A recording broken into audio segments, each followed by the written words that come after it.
Edit ikut ewek be.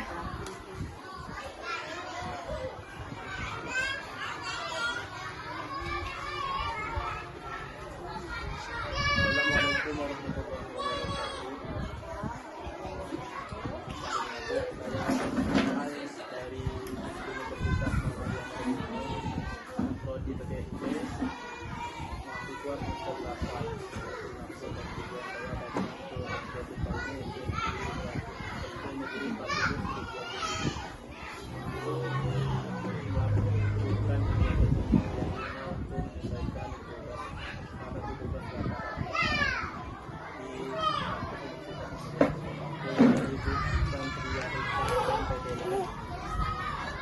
pendidikan terakhir S2 lama mengajar 5 tahun.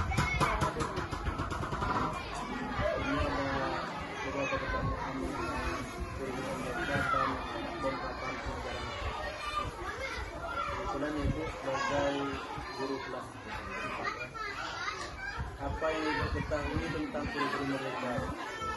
Baik, kalau pengetahuan saya, kurikulum Merdeka itu adalah kurikulum yang lebih menekankan kepada keterampilan atau didik itu terhadap satu pembelajaran.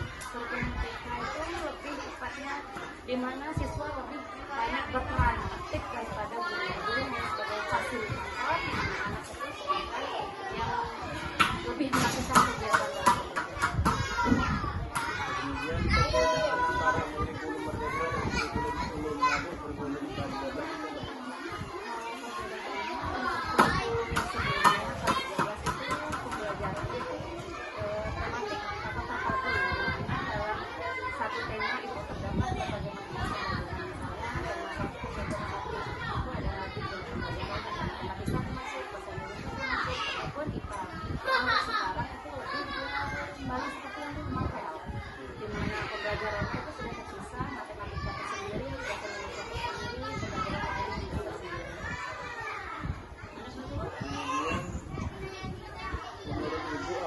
Utama dari kurikulum Merdeka. Tujuan utamanya itu lebih untuk meningkatkan kegiatan siswa atau lebih berfokus kepada siswanya yang ditingkatkan. Kalau dulu, zaman dulu itu kan seperti guru mendikte, guru yang menjelaskan. Kalau sekarang itu diminta siswa yang berpikir kritis, siswa yang lebih dalam pembelajaran yang aktif. Menurut Ibu bagaimana tentang relevansi kurikulum Merdeka dengan kebutuhan siswa tadi?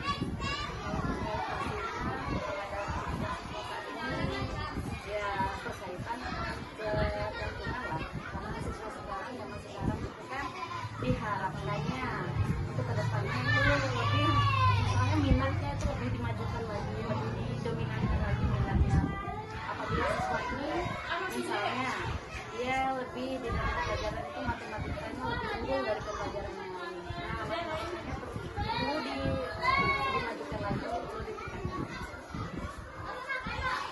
Kemudian pertanyaan selanjutnya, apakah pernah mengikuti pelatihan terkait kurikulum Merdeka? Jika iya, pelatihan apa saja? Pernah mengikuti pelatihan seperti kegiatan yang ada seminar online itu diikuti, kemudian kegiatan di kabupaten sama di provinsi juga pernah kurikulum Merdeka.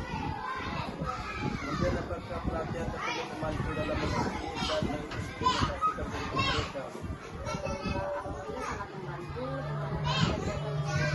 Kami diajarkan tentang apa itu modul di dalam kurikulum Merdeka, bagaimana cara menggunakannya, terus bagaimana yang mencuri pembelajarannya. Pertanyaan selanjutnya, Bu, apa saja sumber belajar atau referensi yang biasanya Bapak Ibu gunakan untuk mengajar? Sumber belajar biasanya buku sesuatu digunakan kadang-kadang lihat internet, karena di internet sekarang sudah banyak modul-modul, materi-materi itu bisa dilihat. Apakah Ibu mendapatkan panduan atau modul dari pemerintah sekolah? Kalau sekarang ada buku tersedia, apalagi materi kelas tersedia. Jadi bagaimana Ibu merencanakan pembelajaran IPA sesuai dengan kurikulum Merdeka? Hanya tentu mengetahui pengetahuan awal peserta didik terlebih dahulu, misalnya didik materinya yang lebih awal kelas 4. Nah, itu didalami dulu, kemudian ditentukan tujuan pembelajarannya dan menyesuaikan dengan peserta didik.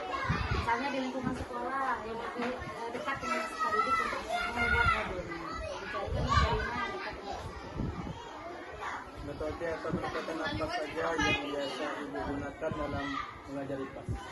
biasanya kalau metode itu lebih kepada pembelajaran langsung atau kalau PBL juga sering problem solving, project solving, karena kan kalau IPAS itu lebih pembelajarannya langsung anak praktek. Kalau kan IPAS itu untuk pengetahuan alam dan sosial. Nah, kan ada gabung antara IPA dan IPS. Apakah Ibu melibatkan proyek atau praktik langsung dalam mengajar IPA? Tapi juga sudah disinggung, tapi menggunakan metode PBL itu juga. Kemudian bagaimana respon siswa terhadap pembelajaran IPA dengan pendekatan kurikulum? Untuk respon siswa, mereka tertarik, menarik dan senang saat belajar, apalagi kalau pembelajarannya tadi secara langsung mereka praktek, mereka aktif dan menarik mereka belajar. Kemudian apa saja kesulitan yang Ibu hadapi dalam menerapkan kurikulum merdeka pada mata pelajaran IPA? Kalau untuk kesulitannya, kalau dari pribadi itu ya kita pasti tahu dalam satu sekolah dan satu kelas itu pasti ada anak yang berbagai macam karakter.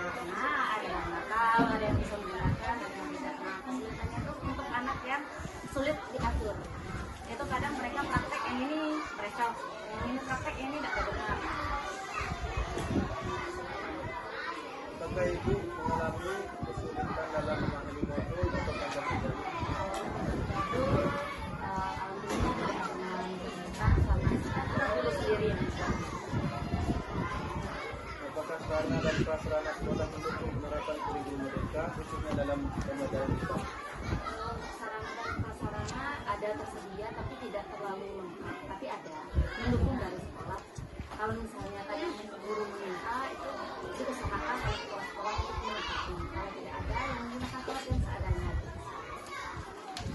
Kemudian bagaimana dengan kesiapan siswa mereka mampu mengikuti pelajaran IPA dengan segala Kalau siswa ya karena berproses ya karena pergantian kurikulum dari K13 ke kurikulum kita untuk kesiapannya mungkin dalam 100% itu 60% sekian.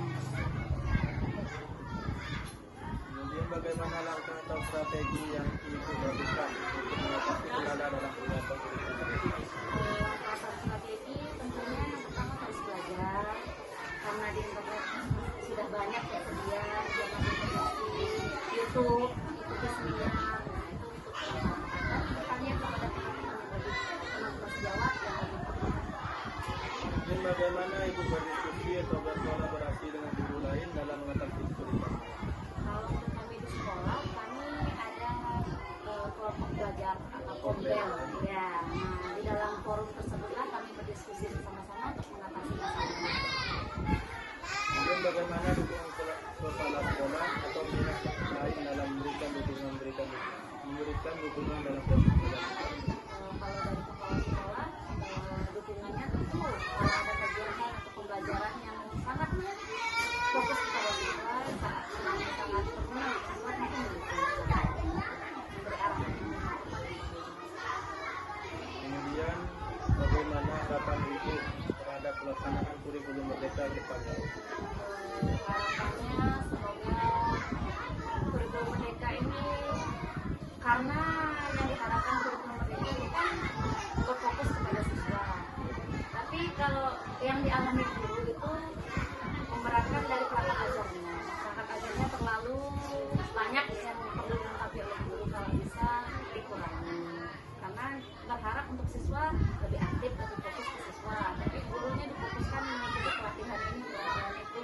Jadi kadang siswa di kelas, apalagi gurunya kalau pelatihannya itu yang tatap muka langsung, misalnya pelajaran di rumah, anaknya di kelas ditinggal. Kalau bisa memudahkan guru, tidak hanya memudahkan siswa, tapi memudahkan guru. Kemudian Bu, bagaimana bentuk dukungan yang Ibu harapkan dari pemerintah atau dinas pendidikan untuk mempermudah penerapan kurikulum? Itu ya sering melakukan pelatihan, tapi kalau berbasis online di mana guru masih bisa bertemu dengan kelas-kelas. Untuk pertanyaan terakhir, bagaimana pelatihan yang menurut ibu perlu diadakan? Jika ada, pelatihan seperti apa? Untuk pelatihan, kalau saya pribadi lebih gimana cara mengatasi siswa di kelas, bagaimana strategi mengatasi siswa di kelas apabila ada siswa yang nakal, ribut atau interaktif, lebih ke sana. Kalau untuk seperti pembelajaran menyiapkan materi, insya Allah seluruh guru itu sudah siap menanggapi, hanya dari segi siswanya saja.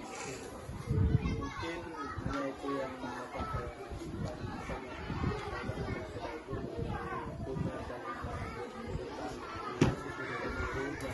dalam menerapkan terlibat dalam besar harapan saya